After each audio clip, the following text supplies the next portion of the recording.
Hi everyone, welcome to another episode of Zamchat podcast. My name is Joe Kanema, aka the podcast junkie.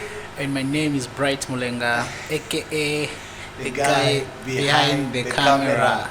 But in front of the camera now. It's been long? Yeah, it's been long. It's been very long. What's been cutting? A lot of things, man. A lot of things have been cutting, Yeah, a lot of changes.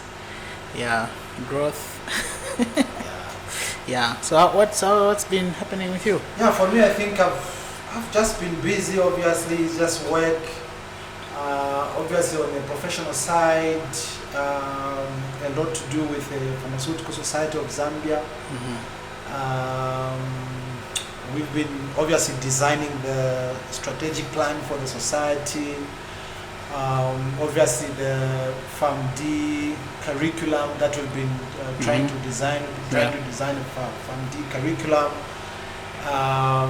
Also, what's happening at the moment is that the Medicines and Allied Substances Act is coming up for review. It's been repealed? It's been repealed. Oh, yeah. yeah. So basically, they are calling for submissions from different stakeholders, and obviously the Pharmaceutical Society of Zambia being a key stakeholder when it comes to the Zambia Medicine Regulatory Authority. So, yeah, I think that's what's been busy. I think in the recent hours, there's a hot issue. A lot of drama on the other agency. ZAMSA and the DG. So it's been quite. So what do we have today? Sorry, don't mind the sound. The sound we've got a lot of load shedding. So there's some background sound coming from the gen set outside. So please bear with us. So I think today we're obviously basically going to be looking at some of the common eye conditions or eye diseases or conditions that usually are common. Basically, I think we'll be trying to raise more in terms of awareness in terms of eye conditions. I think also looking at the pharmacy part, as in what's the role of a pharmacist when it comes to the treatment of certain common eye conditions. And I think the guy in front of the camera now, you are more qualified to talk about this because I think you that's my area of practice. Your area. How long have you been working with 10 years now. For 10 years now. Yeah. Have you ever woken up with a pink eye? No, I've never woken up. You were sleeping, then you just wake up. Maybe only what they used to. I don't know what they call it. I don't know the actual the kasonkela. Oh, kasonkela. Yes. Okay. Is that's No. Is it true what they say that you no? That thing? Then you saw something you're not supposed to see. No, it's not. Yeah. So a pink eye is you've seen. Do you know the white part of the eye? Yes. There's a membrane there on the white part of the eye and also on up the eyelid there. Yeah.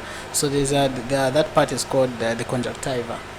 Yes. So when it becomes inflamed, it becomes pink. I think Jane said shit. Yes. So the pink eye is the inflammation or infection of the conjunctiva. That's what the pink eye is. Yeah. So it's a thin membrane covering the white part of the eye and also the inside of the eyelid. Yeah. Okay. I used to have, when I was young, a lot of itchy eyes. Yeah. Kind of feel like as if there's sand in the eyes. And whenever when you start scratching, it's like constant. Like it's almost like you want to scratch again. And if it was one eye, it will radiate into the other eye. Yeah. Is it like in terms of the causative agent? Obviously, when it comes to is there a situation where there's that cross contamination from one eye to the other. Yeah, it's possible to have a cross contamination because you see, it's by the way, the condition is called conjunctivitis, meaning the inflammation of the conjunctiva, of the conjunctiva. So it depends with the causes of divergence. So sometimes it's caused by viruses. We have bacteria, which is referred to bacterial conjunctivitis, and also allergies. So it's the one that is caused by allergies, called allergic conjunctivitis. And also the people who wear contact lenses, they may develop an irritation there due to maybe poor hygiene or poor storage of the contact lenses, and also just that irritation is able to cause conjunctivitis. So if there's bacterial conjunctivitis on one eye, you start scratching, you end up obviously touching the other eye, meaning you're able to infect the other eye. Sometimes I've had clients whereby if they have like a flu infection, they will also present with conjunctivitis. Is there a connection between the two? Because usually when you develop a flu, you're exposed to something you're allergic to. So it's also possible that allergen may have contacted your eyes also. Yeah. So even me.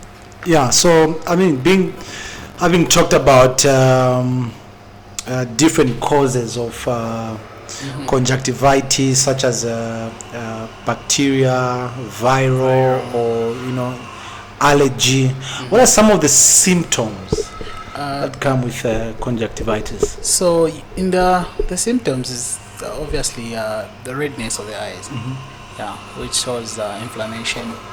So there's inflammation. Sometimes even the eyelids get inflamed, and especially those that if you've observed, if someone has asthma, you see a little blackness around their eyes, because they are prone to having allergic conjunctivitis because of their nature of the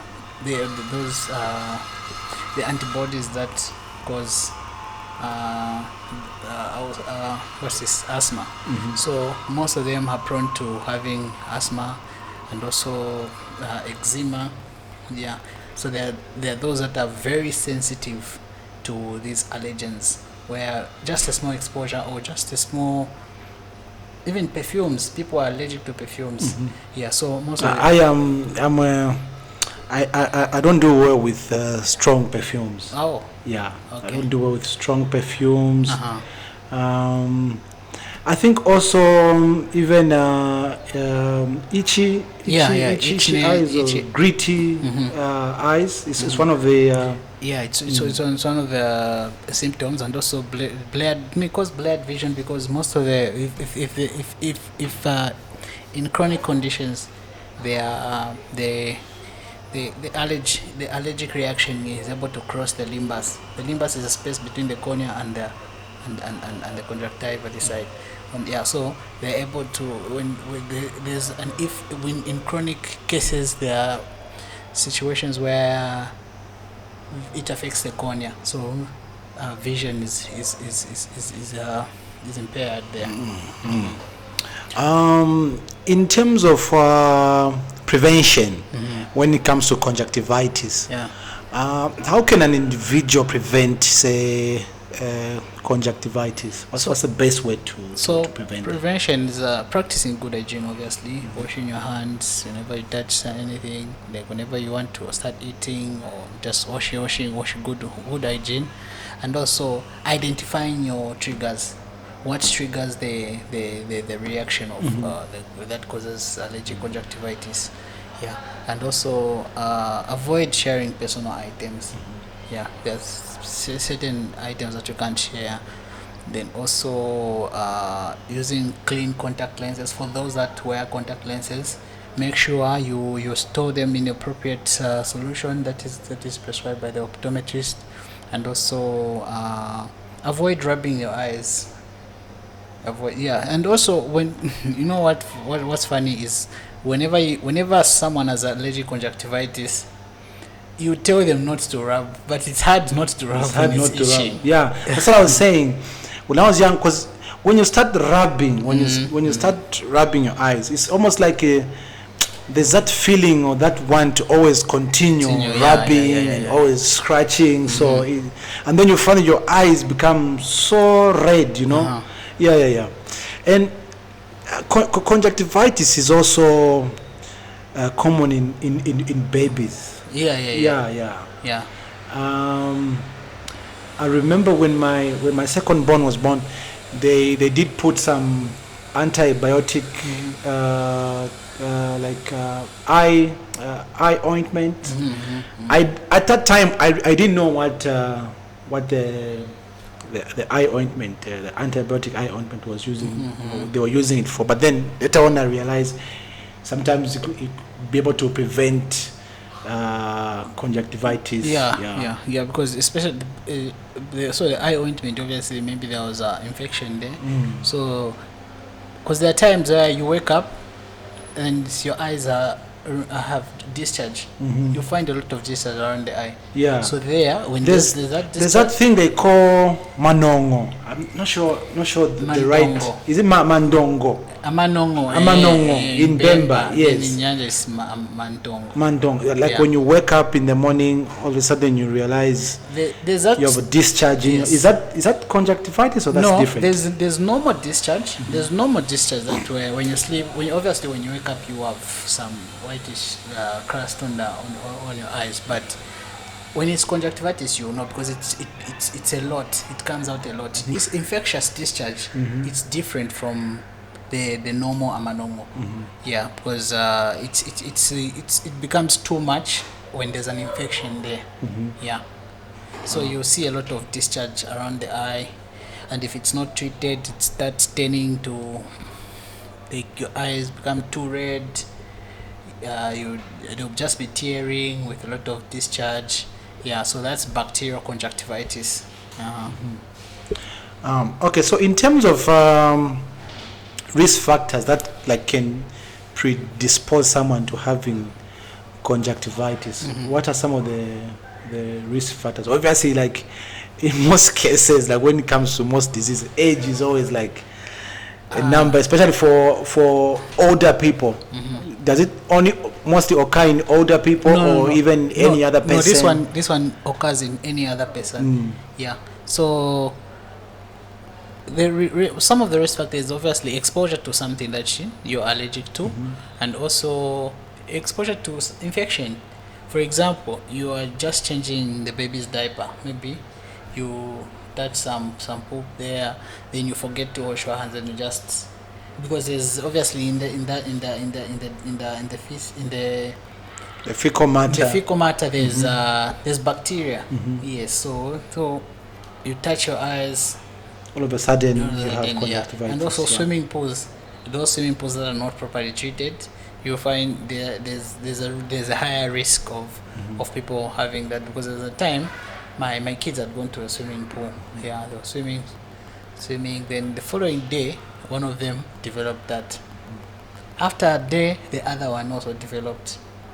Then the third day, one of my nephews also developed, because they were swimming in the same thing. So that is also a risk factor. Interesting. And obviously, when it comes to the prognosis, is it a condition that you can say is very serious? Can it lead to maybe complications such as blindness in case it stays untreated? What are some of the complications that if it's not treated, obviously it would cause complications, especially if it affects the cornea. If it affects the cornea, it may lead to corneal perforation. And also there are cases where when it crosses from the conjunctiva, it crosses onto the cornea, it's able to cover the clear part of the cornea and cause disturbance in vision, and some people leads to having corneal transplants. And also corneal perforations are because if there's an infection there, the bacteria will be eating up the cornea and it will end up in corneal perforation, and the person may lead to blindness.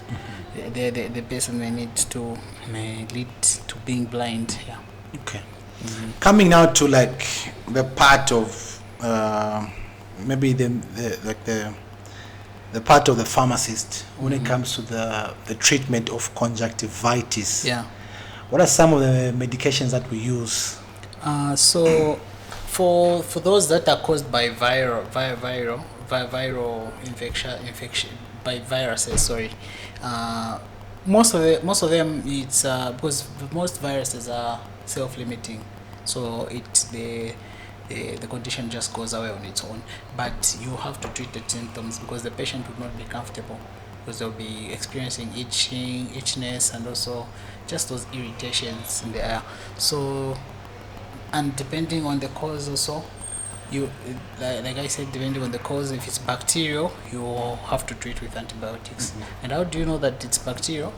By the symptoms of the signs of discharge around the eye. So you use there are topical antibiotics, eye drops and ointments, and also oral antibiotics in a lot of in severe cases. Yeah. Okay.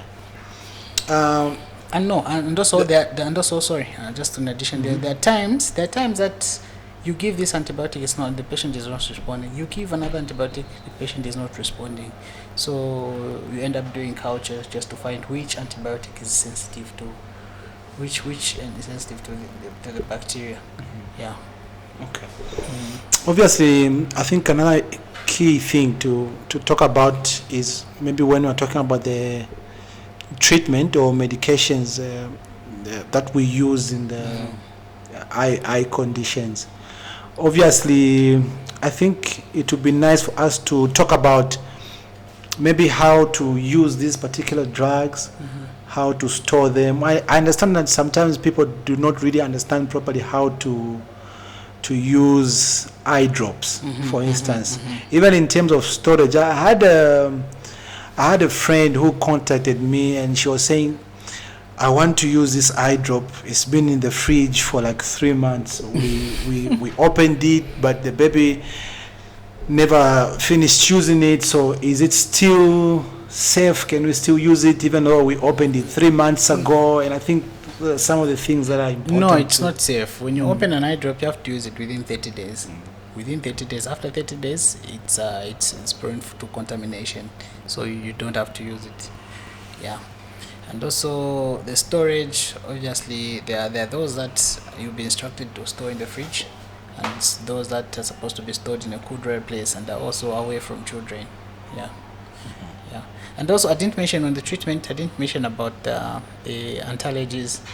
Yeah, because when it's, like I said, when it's bacterial, you use antibiotics. Then when it's just allergic conjunctivitis with no discharge, there are antihistamine eye drops and also mast cell stabilizers that you use. Even tablets can also still work? Even tablets, yes, to stop the allergy, the inflammation of the conjunctiva. Yeah. Great. Yeah. Okay, I think that's it on conjunctivitis. I think we were just looking at basically what conjunctivitis is. Obviously, it's an inflammation of the conjunctiva. Some of the causes of conjunctivitis are there's bacterial infection, there's viral infection, there's also allergic reactions as well. In terms of prevention, obviously, I think we looked at just being able to keep clean, hygiene, personal hygiene, and I think also frequent eye checkups can that also help. I think that as most cases, as we don't tend to just randomly check, until there's no deliberate habit of having your eyes checked until you have even just general medical. It's there's no deliberate habit, but that's something we should encourage. Yeah, because even those that go to driving schools, when there's that form where you sign, where the doctor's supposed to sign that you're fit for, your eyes are fit for to be a driver, but some of them just end up being signed without you being checked. Yeah, so there has to be a deliberate effort to ensure that we are doing these things just so that we keep our eyes safe. Yeah, and then we also looked at like what age groups affected the most by conjunctivitis, but it's basically all age groups. Maybe a little bit more in adults and babies, but basically all. But mostly children. Mostly children. Yes, because at that time, children, they play everywhere. They do. In terms of treatment as well, there are steroids that are used in treatment. Any like specific examples? Dexamethasone, prednisolone, eye drops, prednisolone, fluorometholone, eye drops. But and all these are supposed to be used under supervision of a pharmacist. And also there has to be a prescription, because the same steroids, they have issues also that they're supposed to be used correctly. Yes. What sort of issues? I think it's important also to know, because with eye drops, I've seen, people just use them whenever they feel like using them. In most cases, I think people feel that it's okay to just use an eye drop, even without knowing the consequences. Even without knowing the cause of what they're feeling, they just use any, especially Dexaneo. Dexaneo is the most abused. Most abused. Because they're able to, especially dexamethasone. Dexamethasone it's got the ability to increase your intraocular pressure. Yes, so it's able to cause glaucoma that is induced by steroids, because your IOP, intraocular pressure, will rise. And it's the most potent of those formulations of the steroid eye drops. It's the most potent, and it's the most used across the country.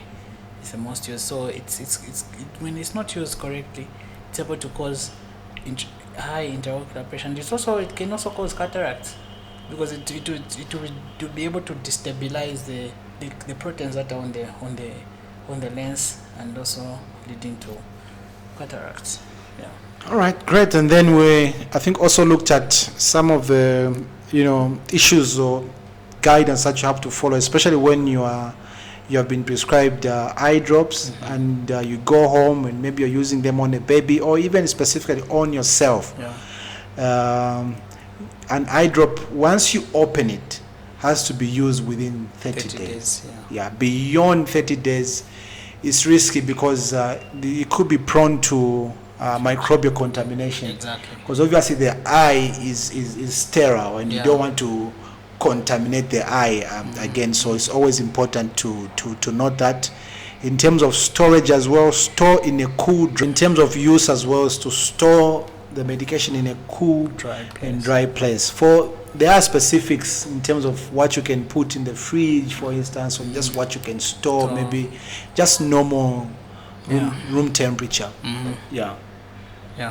So I think there you have it about conjunctivitis.